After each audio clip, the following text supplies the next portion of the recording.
बिस्मिल्लाहिर्रहमानिर्रहीम। अस्सलाम वालेकुम। मैं हूं डॉक्टर मुज़म्मिल अय्यूब।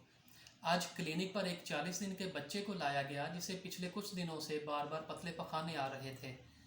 उसकी मेडिकल हिस्ट्री से हमें ये पता चला कि बच्चा बड़े ऑपरेशन से पैदा हुआ है और उसका पैदाइशी वज़न भी कम है। इसी वजह से उसे पैदाइश के बाद अगले 7 दिनों तक नर्सरी में दाखिल रहना पड़ा। फिर नर्सरी में जो ही बच्चा फीड लेने के काबिल हुआ तो उसे वहाँ पर फार्मूला फीड यानी डिब्बे वाला दूध भी शुरू करवा दिया गया। नर्सरी से डिस्चार्ज होने के बाद जब बच्चे को घर लाया गया तो माँ बाप ने उसे डिब्बे वाला दूध देने की बजाय उसे खुला दूध पिलाना शुरू कर दिया।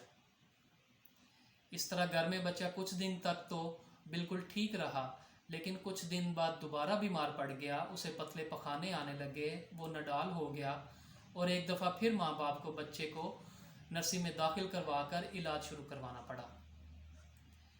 आज बच्चे की उम्र 40 दिन है और 40 दिन की उम्र में बच्चा तीसरी दफ़ा बीमार होकर क्लिनिक में मौजूद है।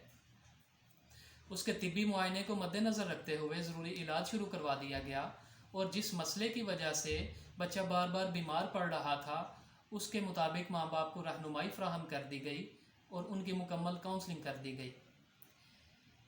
इस काउंसलिंग सेशन में जब माँ बाप से पूछा गया तो उन्होंने ये बताया कि नर्सरी में पहली दफ़ा दाखिले के वक्त डॉक्टर ने मदर को फीड करवाने के लिए बुलाया था, लेकिन हमें यह शुबा था चूँकि बड़ा ऑपरेशन हुआ है तो मदर फीड करवाने से ऑपरेशन के टांके ख़राब हो सकते हैं और ठीक से मदर फीड भी नहीं करवाई जा सकती।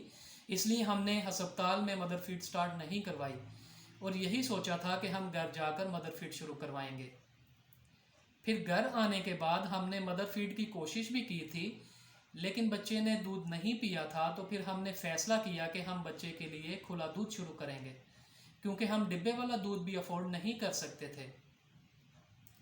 मोहतरम वालिदैन, आज की इस वीडियो में भी हम यही जानने की कोशिश करेंगे कि क्या बड़े ऑपरेशन के टांके मदर फीड करवाने से ख़राब हो सकते हैं? क्या ऐसी माएँ वाकई ठीक से फीड नहीं करवा सकती?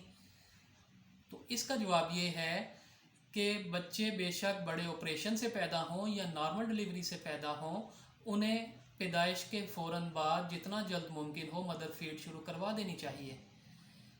लेकिन बड़े ऑपरेशन से पैदा होने वाले बच्चों की माँओं को सपोर्ट के साथ ब्रेस्ट फीड शुरू करवानी चाहिए, क्योंकि उस वक्त माँ की छातियों में दूध भी मौजूद होता है और फीड करवाने से ऑपरेशन के टांकों पर कोई फ़र्क नहीं पड़ता। दूसरी बात समझने वाली यहाँ ये है कि अगर पैदाइश के बाद बच्चा नर्सरी में दाखिल है तो क्या इस सूरत में डिब्बे वाला दूध ही वाहिद हल है या इससे बेहतर ऑप्शन कोई मौजूद हैं? देखें, डिब्बे वाले दूध की बजाय वहाँ भी माँ का दूध ही सबसे पहली ऑप्शन है, क्योंकि ऐसी सूरत में माँ के दूध की अफादियत और भी बढ़ जाती है, क्योंकि माँ के दूध में एंटीबॉडीज़ की कसीर मिकदार मौजूद होती है जो बच्चे को बीमारी से लड़ने में मदद करती है और जल्द सेहतमंद होने में मदद करती है। इसलिए अगर बच्चा नर्सरी में भी दाखिल हो तो सबसे पहली ऑप्शन मदर फीड ही है। लेकिन अगर मदर फीड ना हो सके तो फिर हम एक्सप्रेस ब्रेस्ट मिल्क दे सकते हैं, जिसे नर्सरी में एक ट्यूब के ज़रिए बच्चे को पिला दिया जाता है। अगर ऐसा भी मुमकिन ना हो सके तो फिर फार्मूला मिल्क शुरू करवा दिया जाता है, लेकिन खुला दूध हरगिज़ नहीं। आज की इस वीडियो में भी हमारे लिए यही पैगाम है कि बड़े ऑपरेशन के टांके मदर फीड करवाने से ख़राब नहीं होते। ऐसी माँओं को सपोर्ट के साथ मदर फीड शुरू करवा देनी चाहिए। इसके अलावा अगर खुदा न खास्ता बच्चा नर्सरी में भी दाखिल हो तो उस सूरत में भी मदर फीड ही बेस्ट ऑप्शन है या एक्सप्रेस्ड ब्रेस्ट मिल्क ही बेहतर ऑप्शन है। इसके बाद डिब्बे वाला दूध ऑप्शन आती है, लेकिन खुला दूध हरगिज़ नहीं। आज की वीडियो यहीं तक है। अपना और अपने बच्चों का बहुत सा ख्याल रखिए। अल्लाह हाफिज़।